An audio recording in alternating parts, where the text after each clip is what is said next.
So, Joe, I get the great pleasure of introducing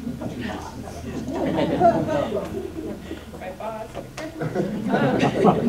So Joe is the chief scientist at CDOT.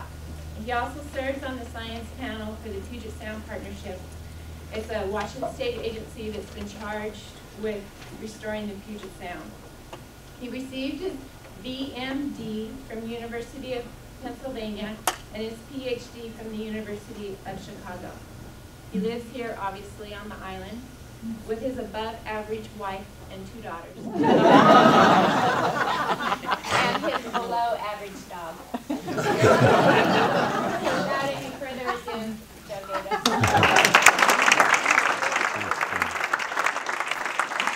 Do you want this, Gene? Well, that was very kind, Gene. It's a good thing we're not close to the fire hall because I think the fire marshal might get a little bit worked up about the number of people we have in the room. Thank you guys for coming tonight. I want to start this with just a little story.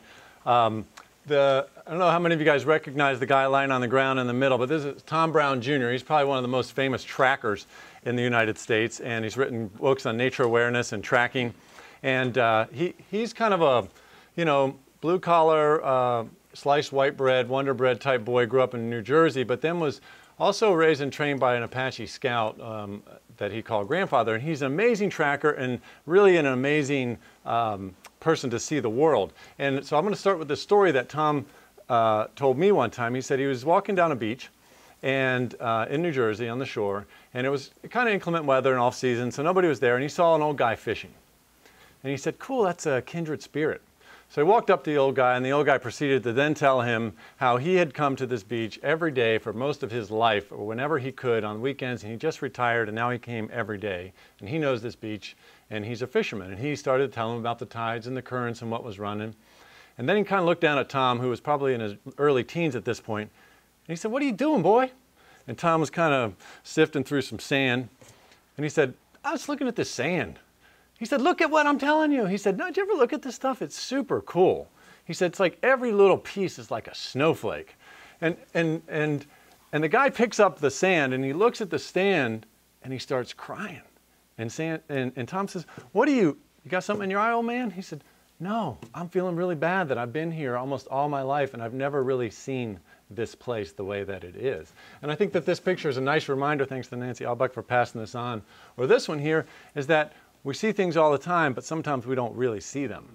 And that's really kind of what this story is all about. So I'm going to start. I'm just going to run through some different species. Raise your hand if you know what these guys are.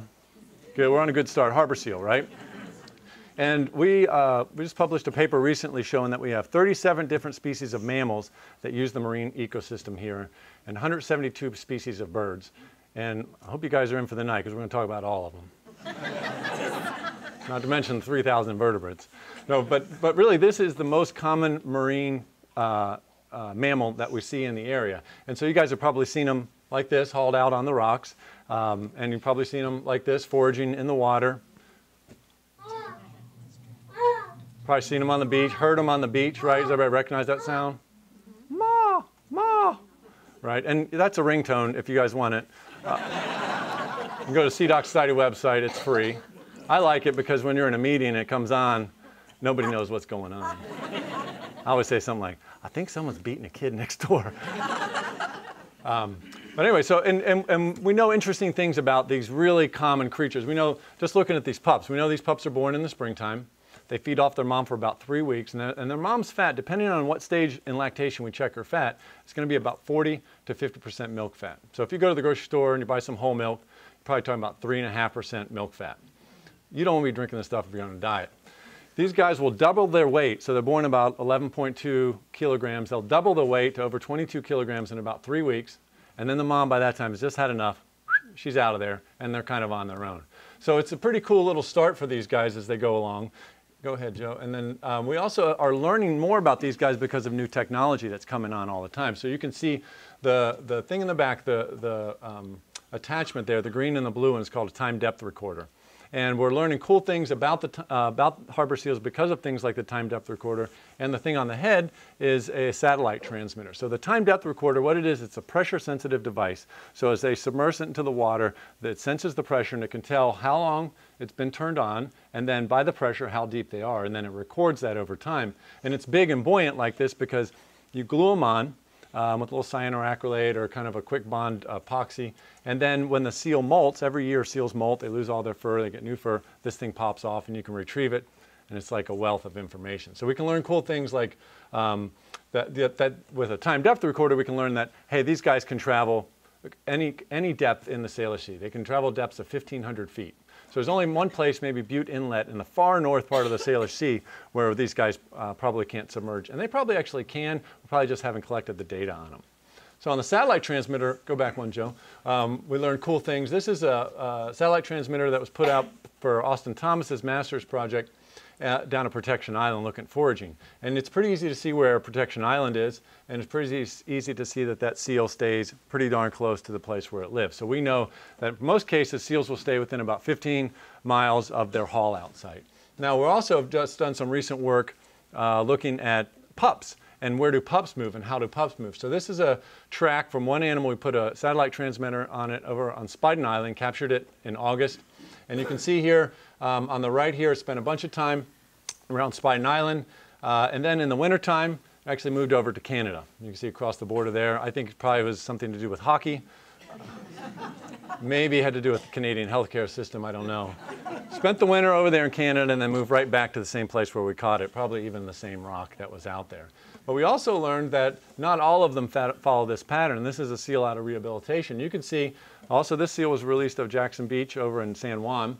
Spent a little bit of time around the San Juans, went over to Canada, didn't like the healthcare system, didn't like hockey, came all the way down the outer coast of Washington, and then we lost transmission of this guy down in Oregon. So not all of them follow that pattern, but when we started to look at, we started analyzing the data of what's going on, you can see there's a difference here between the wild and the rehabilitated seals. So it's new information we're getting all the time. The rehab seals just got in the water and went. And then the wild seals really stuck around, had a lot more site fidelity. So it's these cool tools all the time that are teaching us about new things and new interesting facts about things that we think are very common. And one of my biggest questions when I start thinking about a seal is, what kind of music do they like? Yeah. This is my wife's suggestion. What about Natalie Cole? I said no. I said, this is it. Yeah. Look at the size of those headphones this guy's got on. I'm not listening to Natalie Cole. What this is a picture of a, go back one, Joe. This is a, one more. There you go. This is a picture of a trained harbor seal named Henry that a sensory scientist, Hankey, studied. And I have to give credit to my neighbor, Jeff Zbornik, who turned me on to this really interesting thing in National Geographic, and then I pulled up the paper. And it's totally cool. What he's shown is that we all seen whiskers on rats and how long they are and have heard about how sensitive they are. Well, the whiskers on a harbor seal are about 10 times as sensitive as that on a rat. But even cooler, what Hankey showed by sensory deprivation of everything except for the harbor seal and this trained harbor seal is that the harbor seal can use its whiskers to not just track what's there, but also track a hydrodynamic track in the water from a fish that was there 30 seconds after that fish passed. So, and it's because of these things that are very, very sensitive. Now, another cool thing that he showed, go ahead there, Joe. Another cool thing that this guy showed, these are some harbor seal whiskers from a harbor seal that died that we were necropsying. And you see how they have these cool undulations on them? And to that point, we never really knew what that was about. But Hankey showed us, and I'll try to explain it to you. I'm not a physicist or anything. Maybe Brett can help us out here. But what happens, harbor seals need to put these things out when they're going through the water, right? But as the water passes over all of these whiskers, that also produces vortices behind the whiskers themselves. Go to the next one, Joe. And this is a picture out of Hankey's paper. And what he showed is that the small little divots in the seal's whiskers actually reduce the amount of vortices that are produced behind the whiskers. So the whiskers are really not picking up the vortexes that the whiskers make, but the true movement or the true changes in the water that goes on. That's pretty cool. And I have to say that California sea lions, God love them, they don't have that. So what are these cool whiskers for? Well, you know, if you think if you're diving to 1,500 feet deep to get some fish, it's probably be a really good idea to have something beyond your eyes. And harbor seals do have huge, huge eyes. So they are visual, but they're tactile as well, and they're using other sensory mechanisms as they're doing this. So let me go on. So you guys have seen California sea lions in this area. How many of you guys have seen Steller sea lions in this area? Awesome. And you can go up to Green Point right now on Spiden or go out to Whale Rocks and see these guys. And my question to you tonight is, what is the difference between a Steller sea lion and a grizzly bear? I'll tell you the difference. It's not much, especially if you look at the skull. You don't see much difference. But the truth of the matter is that one of them weighs 2 to 3 times what the other one does. And it's not the grizzly bear. It's the Steller sea lion. So a really big grizzly bear will weigh 800 pounds. A really average Steller sea lion will weigh 1,500 pounds. And a Steller sea lion that's at a haul-out site, that's all beefed up, ready to go meet some women for the spring, may weigh 2,500 pounds. That's 3 times the weight of a grizzly bear. And the nice thing about this is, from a marine perspective, I don't know how many of you guys scuba dive, but we're really lucky that these guys have a much nicer disposition than a grizzly bear. So I know 2 friends of mine that have been scuba diving and have gone out and have had been doing fish surveys as they go along and encountered Steller sea lions. And both of these people said the Steller sea lion came up, grabbed their fin, and just slowly pulled them away from the site where they were surveying, and then let them go. And then they went back and told their friends, "We got to go." And I think, well, if that was a grizzly bear, probably wouldn't be around to tell the story. So we do have a lot of other cool. Let's stay on the pinniped thing for another minute. You guys have seen this before. This is an elephant seal. And I think elephant seals are totally cool, but I also live with a 14-year-old and an 11-year-old. So I've learned that when you say something like, "That's really cool," they say, "What's so cool about that?" So I got some things for you. First, go ahead, Joe. They're big. Now, this is a picture out of Walker's Mammal, and I use a little bit of, you have to give me a little leeway here because this is a southern elephant seal, but same size.